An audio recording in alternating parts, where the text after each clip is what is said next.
ایک افسر بننا ہے، افسر بننے کے لیے وہ 30 لاکھ کی رشوت دے رہا ہے، جبکہ اس سیٹ کی تنخواہ 30,000 روپے ہے۔ ایک 30,000 کی تنخواہ لینے کے لیے بندہ 30 لاکھ کی رشوت کیوں دے گا؟ 30,000 کی تنخواہ لینے کے لیے؟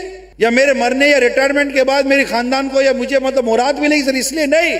وہ 30 لاکھ کی رشوت دے کر وہ سیٹ لے رہا ہے کہ 30 لاکھ روپے تو میں ایک سال میں رشوت لے کر وصول کر لوں گا۔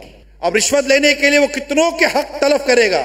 جب تک کہ یہ کالی بھیڑیں جو سیٹوں پر بیٹھ کر براجمان ہوتے ہیں اور لوگوں کا خون نچوڑتے ہیں، لوگوں کے حق تلف کرتے ہیں، یتیموں کا مال کھا جاتے ہیں، بیواؤں کا مال کھا جاتے ہیں اور طاقتوروں کا ساتھ دیتے ہیں، جب تک کہ ایسے بددیانت اور خائن قسم کے لوگ اپنی اپنی سیٹوں اور اپنے اپنے عہدوں سے معزول نہیں کیے جائیں گے، اور صحیح معنوں میں ایماندار لوگ جب ان کل پرزوں پر، یہ جو کل پرزے ہوتے ہیں نا، گاڑی اپنے کل پرزوں پر چلتی ہے، خالی ٹائر کے نٹ بولٹ بھی کمزور ہونا تبھی ٹائر نکل جاتا ہے، گاڑی کو حادثہ ہو جاتا ہے۔ ایک نٹ بولٹ سے لے کر پوری کار کے سارے کل پرزے مضبوط ہوں، پھر دیکھو کار تمہیں کتنی عمدگی کے ساتھ اپنی منزل تک لے کے جاتی ہے۔